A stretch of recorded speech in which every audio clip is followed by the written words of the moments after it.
Well, the FBI investigation of Brett Kavanaugh now has more to work with tonight than it did last night, including this statement tonight by Brett Kavanaugh's Yale roommate, Chad Ludington. Your roommate said he never saw him black out, and he was with him when he got home at night and saw him when he woke up. Your response to that? I unfortunately believe that my probably now ex-friend is lying. Brett Kavanaugh was questioned under oath last week about his drinking because he was accused of an attempted rape with his friend Mark Judge while he was drunk, stumbling drunk, according to Dr. Christine Blasey Ford. And in the Senate confirmation hearing, Brett Kavanaugh was questioned under oath about his drinking in college because Deborah Ramirez has accused Brett Kavanaugh of aggressively exposing himself to her while he was drunk, stumbling drunk at a party in a Yale dormitory. Deborah Ramirez says that when she had to push Brett Kavanaugh away, she was forced to touch him in a way that disgusted and horrified her. And so descriptions of Brett Kavanaugh being belligerent and aggressive while being drunk at Yale are now highly relevant to the FBI background investigation of Brett Kavanaugh. Brett Kavanaugh's under oath answers to last week's questions about drinking are now the basis of this week's questions about perjury. The New York Times is now reporting, according to unnamed White House sources, that the FBI will actually be allowed to interview anyone the FBI deems necessary in the Kavanaugh investigation after an initial order from the White House limited the FBI investigation to interviewing only 4 people, and those 4 people did not include Brett Kavanaugh or Dr. Christine Blasey Ford, but did include Deborah Ramirez. Friday, on this program, 2 women who were roommates of Deborah Ramirez at Yale said that Brett Kavanaugh frequently got very drunk, and they believe that his Senate testimony minimizing his drinking was a lie because they themselves both drank with Brett Kavanaugh while in college. Both of the women said that they believe Deborah Ramirez's accusations against Brett Kavanaugh. And yesterday, Chad Ludington, that Yale classmate of Brett Kavanaugh's, issued a written statement saying that he was deeply troubled by Brett Kavanaugh's description of his drinking at Yale. Chad Ludington is now a professor at North Carolina State University. He was a varsity basketball player at Yale. Brett Kavanaugh was not on the varsity team, but he enjoyed socializing with the varsity players, according to Chad Ludington. In his written statement, Professor Ludington said, quote, "Brett was a frequent drinker and a heavy drinker. I know because especially in our first 2 years of college, I often drank with him. On many occasions, I heard Brett slur his words and saw him staggering from alcohol consumption, not all of which was beer. When Brett got drunk, he was often belligerent and aggressive.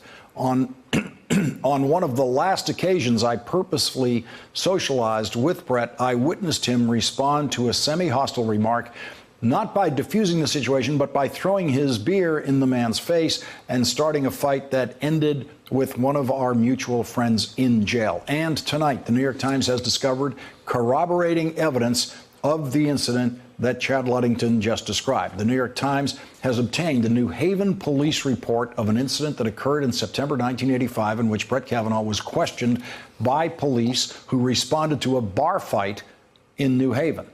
In the police report, Dom Cozzolino says that he got into a fight with Brett Kavanaugh and his friends in that bar after Brett Kavanaugh threw ice at him. According to the New York Times, a witness to the fight said that Chris Dudley, a Yale basketball player who was friends with Mr. Kavanaugh, then hit the man in the ear with a glass, according to the police report. Mr. Kavanaugh did not want to say if he threw the ice or not, the police report said. The police report referred to the incident as, quote, an assault. Professor Ludington told the story this way to the New York Times.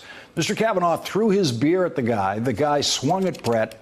Mr. Ludington continued. At that point, Mr. Dudley took his beer and smashed it into the head of the guy, who by now had Brett in an embrace. I then tried to pull Chris back, and a bunch of other guys tried to pull the other guy back. I don't know what Brett was doing in the melee, but there was blood, there was glass, there was beer, and there was some shouting, and the police showed up. And so Chad Ludington's statement and the New Haven police report now add more corroboration to Deborah Ramirez's description of Brett Kavanaugh as being physically aggressive and abusive while drunk.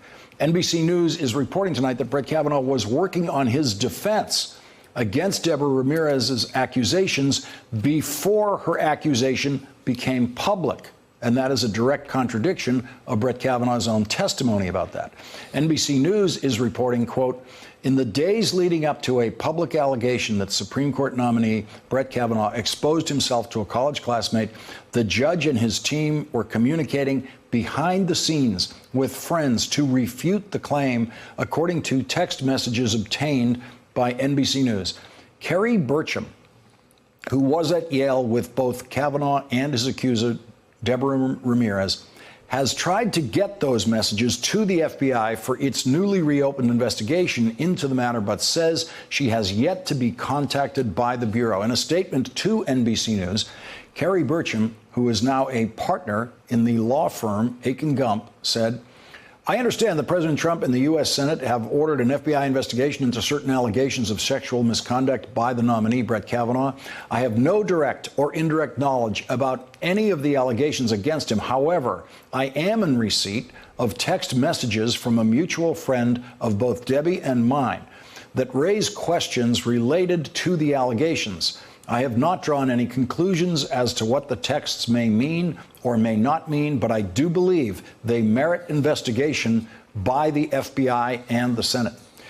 Kerry Burcham's lawyer identified two texts for NBC News that indicated that Brett Kavanaugh knew about Deborah Ramirez's accusation before the New Yorker made that accusation public on September 23rd.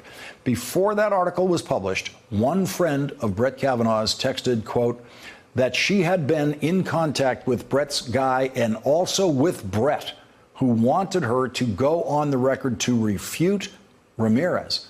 That friend of Brett Kavanaugh's also told Kerry Burcham, quote, that she turned over a copy of the wedding party photo to Kavanaugh, writing in a text, I had to send it to Brett's team, too.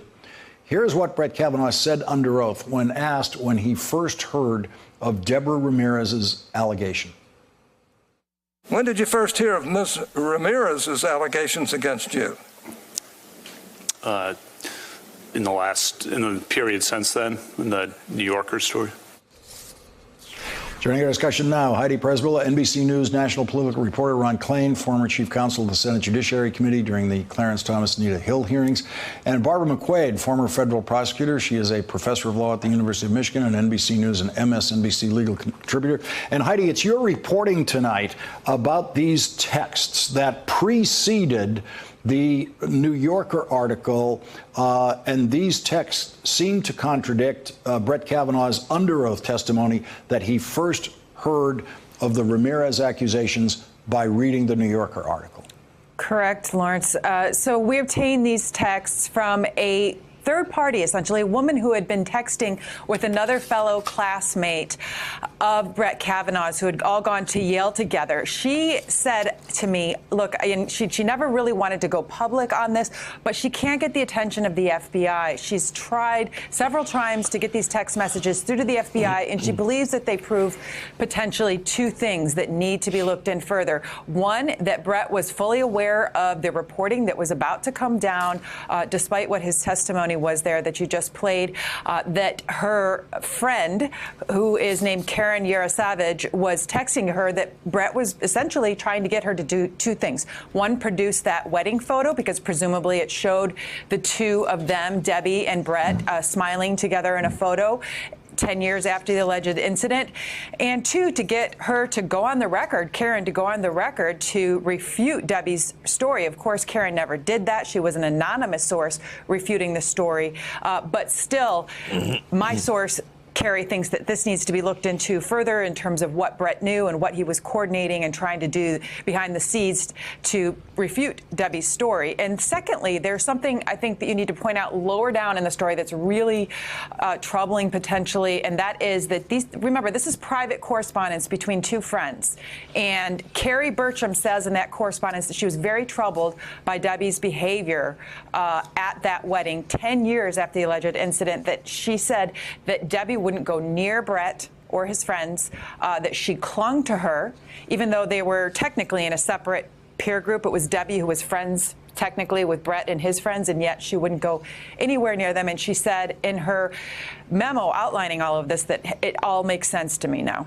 And Heidi, in your reporting, these are texts from Yale friends of Correct. Brett Kavanaugh. And so, and they're referring to Brett, certainly indicating that there was direct contact with Brett himself about Debbie Ramirez before the New Yorker article came out, and that what Brett was looking for was some way to refute what Debbie would say.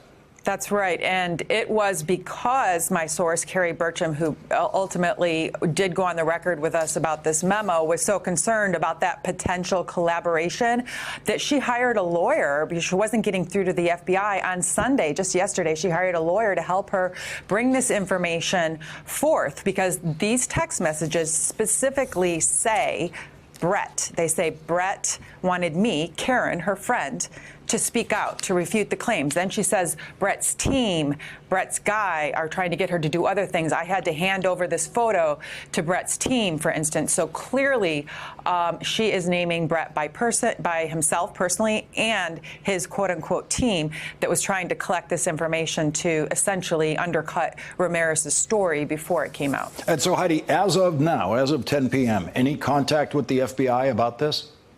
Nope. So I've been in contact with my source all day. Of course, in the course of today, it was reported the White House is now ordering the FBI to expand its investigation. But, Lawrence, this is a very much an open question as to whether this tight-knit group of Yale University students who know Brett Kavanaugh so well is ever going to be questioned in the course of this very short investigation. If there are text messages that exist between these two women, there could potentially be a whole stream of text messages as well between Brett Kavanaugh and his close male friends as well, who could have been witnesses to this alleged incident.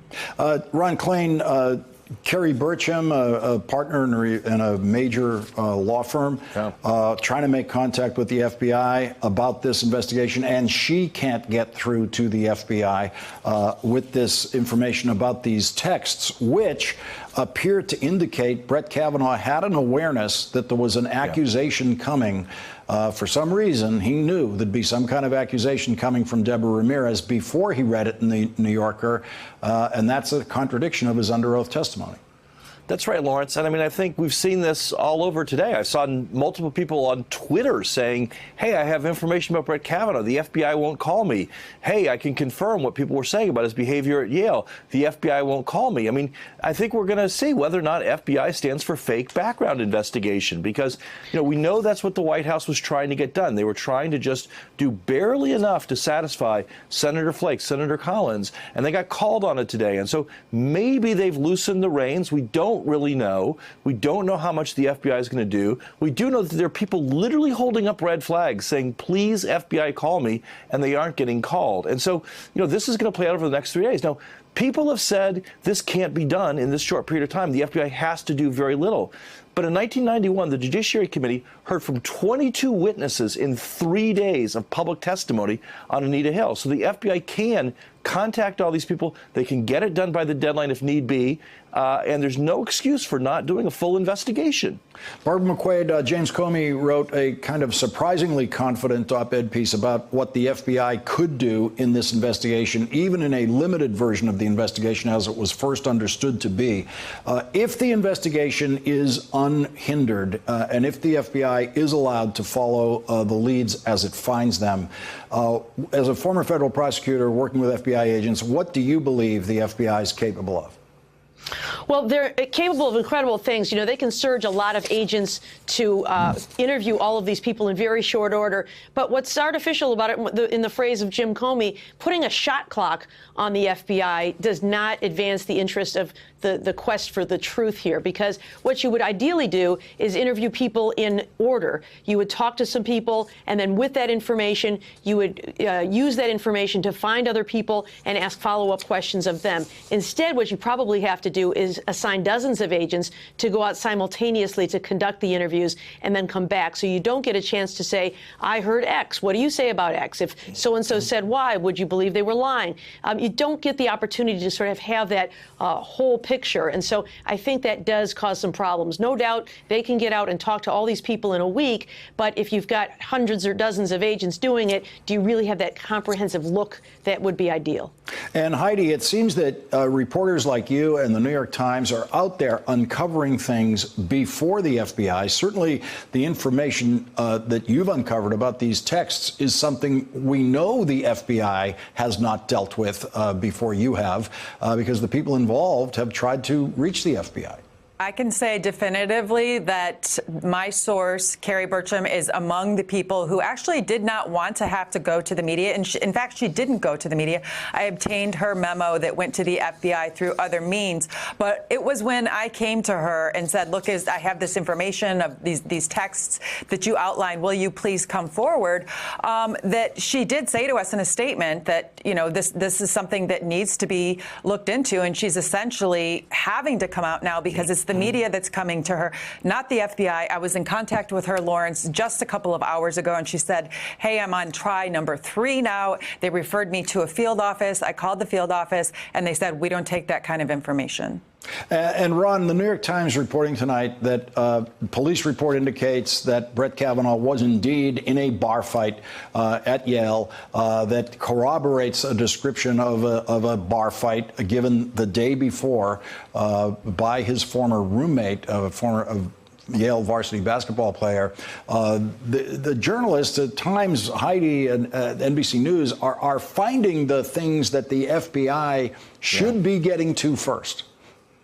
Well, they are, and it does raise a question of how thorough the first background investigation was.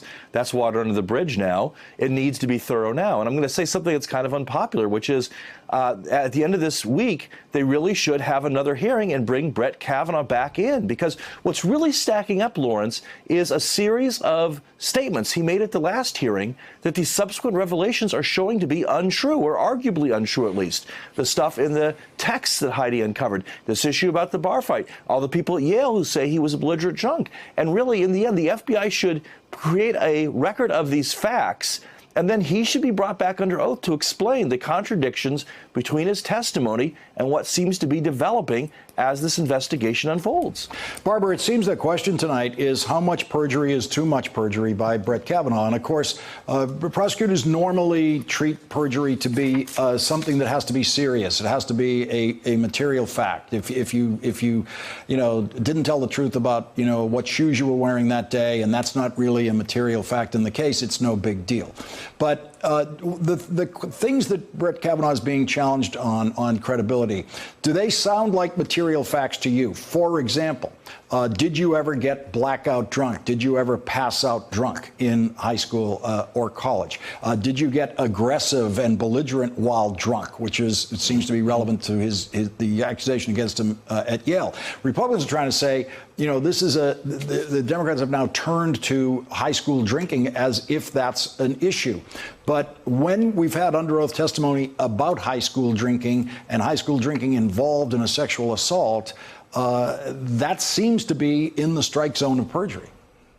Yeah, proving perjury can be very difficult because you have to prove, as you said, that it's a material fact, not some detail about what was meant by high school slang in a yearbook, for example, but perhaps the question about whether you were ever blackout drunk. The other thing you have to prove is that the person then and there knew that what they were saying was false. If he never remembers being blackout drunk because he was blacked out, then he may not have then and there known that the statement was false. But I think what's more important is, regardless of whether you can bring a criminal case against him for perjury, which seems unlikely to me, the question is this someone who lies and dissembles? This is someone to be an officer of the court, to preside over the United States Supreme Court. This should be someone whose integrity is beyond reproach. And if we have caught him minimizing and dissembling, is this someone we want on the highest court in the land? And does that instead demonstrate the kinds of things a background check is designed to ferret out, which is this person suitable for this job? Ordinarily, all of this stuff is done in background, not on public display. And so when you do find discomfort with someone's answers or their past, they quietly go away and you move on to the next candidate and you say, hey, he made the short list. Isn't that great? Instead, we had this on full display. But nonetheless, regardless of who's to blame and the tribal politics, what we want is a good Supreme Court justice. And if we don't have that in Brett Kavanaugh, we ought to move on to the next candidate. Heidi Presbiller, Ron Klain, Barbara McQuaid, thank you for helping us analyze this breaking news tonight. Thanks for checking out our YouTube channel. Subscribe by clicking on the button below for more from The Last Word and the rest of MSNBC.